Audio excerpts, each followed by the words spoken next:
決めた。おい、お前。お？私もお前の彼女になってやるよ。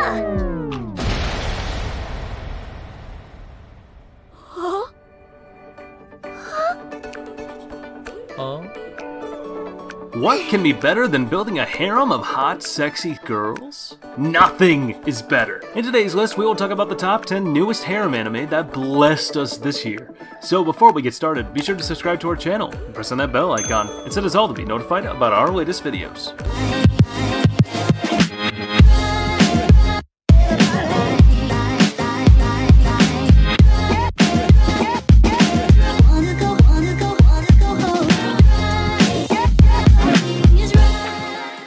Coming in at number 10, we have Peter Grill in The Philosopher's Time. Oh, Peter. That's why you don't join tournaments before knowing the purpose behind them. Peter Grill, after winning in the Colosseum, became the strongest man ever.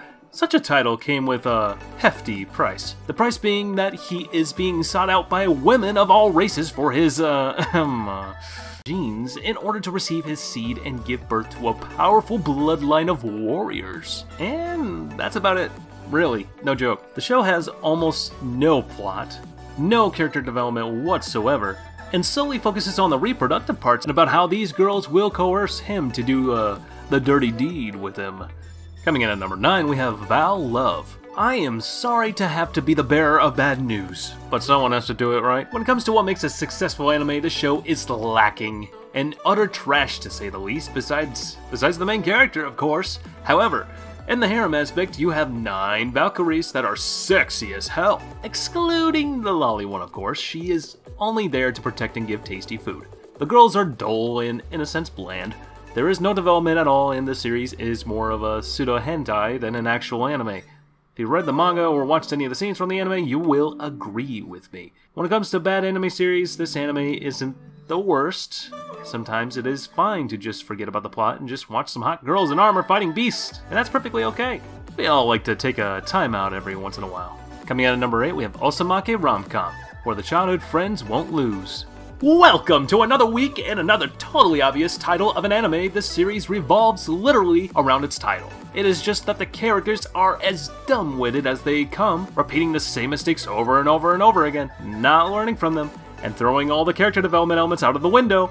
All the main character did was tell a girl hi, like 3 or 4 times. After being rejected, he decides to take revenge with the help of his childhood friend. Nothing more to it. Give it a go. See how you like it.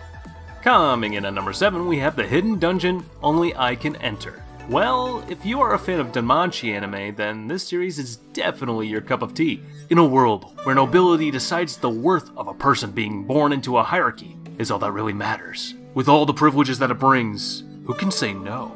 Noru is one of the unfortunate ones being born a pseudo-noble due to the poor circumstances of his family. Noru has one trump card up his sleeve though. His great sage ability giving him answers to anything he seeks, but at the price of a killer headache. This power of his leads him to a hidden dungeon, meeting Olivia's servant, the best adventurer to ever live. Granted her skills, he learns how to utilize them and what the cost to do so is. What is it, you may ask? It's LP. When it reaches 0, he dies. And the way to replenish it is what every guy dreams of. All he has to do is embrace his inner sin and indulge in the pleasures of the flesh, or eat things he loves. Even having a sense of achievement can help skyrocket his LP.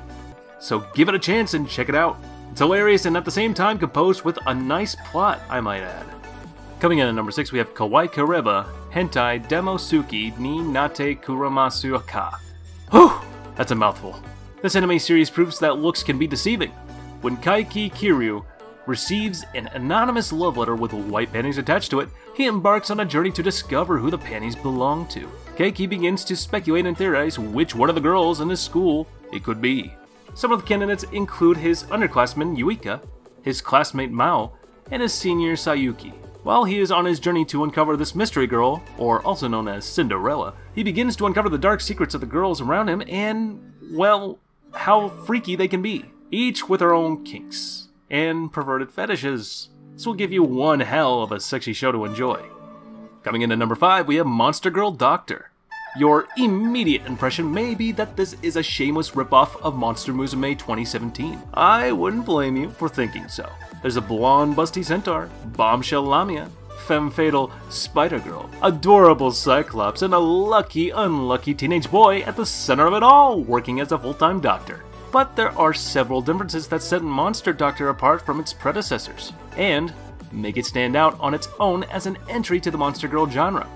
For one, Monster Doctor is explicitly about, you guessed it, a traveling doctor who specializes in monster health conditions. The episodes are dedicated to a medical case concerning a unique species that he cures through inventive means. There is almost always a specific goal that an episode will work towards. In contrast to OG Monster Musume, that spiraled into random directions because the focus was solely on fan service. Another difference, and probably the most significant one, is that Monster Doctor is next to none nudity, and does not compare to the degeneracy levels of its ancestor. You are more inclined to be invested in the health dilemmas of the monster girls. This harem anime isn't the best to say the least, but the Doctor-themed healing beautiful girls have its own appeal, and will have audience clamoring to watch every episode to see these girls, each for their own lewd reasons. And remember guys, no kink shaming. Coming in at number 4, we have Combatants Will Be Dispatched. This anime is from the creator of Konosuba, so it has to be good, right? The main character here is known to us only by his alias Combatant Number 6. Being a part of an evil organization that wants to take over the world, Combatant Number 6 is sent off to a parallel universe with a cute lolly android Alice in tow. The two start off on a wrong note and are at each other's throats. Later, they learn to cooperate together to complete their intel gather missions of the world they are in. A harem can't be one without the tsundere type girl though, right? And the busty Snow is that girl. An ironic name, if you ask me, since she wields a flame sword as her weapon of choice. Enter the rest of the Suicide Squad, a team of 5 with Number 6 leading them behind enemy lines and going on perilous missions that others definitely wouldn't, including the cute Chimera Lolly with a dream to become the strongest by eating the flesh of every monster, and the lovely, timid, yet sometimes scary follower of the Zenolith Grimm. Number 6 group is a troublesome bunch to say the least, and a group of misfits, but under a leader like him, a lot of adventures will be waiting for them. The humor is nice in the story too, especially the tension between Snow and 6 when she tries to kill him on one of the missions. The character interactions overall are hilarious, and somewhat wholesome in a sense. You have to watch this anime or you will regret missing such a series. Coming in at number 3, We Never Learn, Bokuben.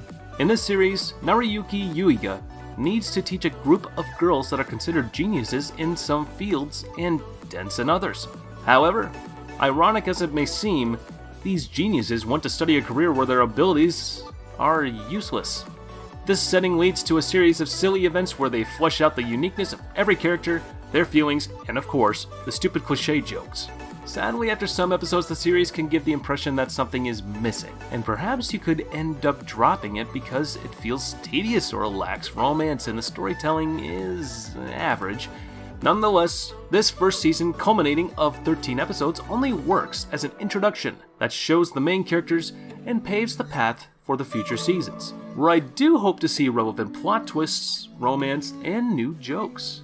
Coming in at number 2, How a Realist Hero Rebuilt the Kingdom. Kazuya Soma, after the death of his grandfather and taking his final words to heart, "Live, get married, and protect your family," gets summoned into a world of magic and demons by the king himself. Nonetheless, the king, realizing his incompetence to protect the kingdom, decides to abdicate his throne to Soma in hopes that he can succeed where the king failed, and usher a new age of prosperity in the kingdom. One hand can't clap on its own, however.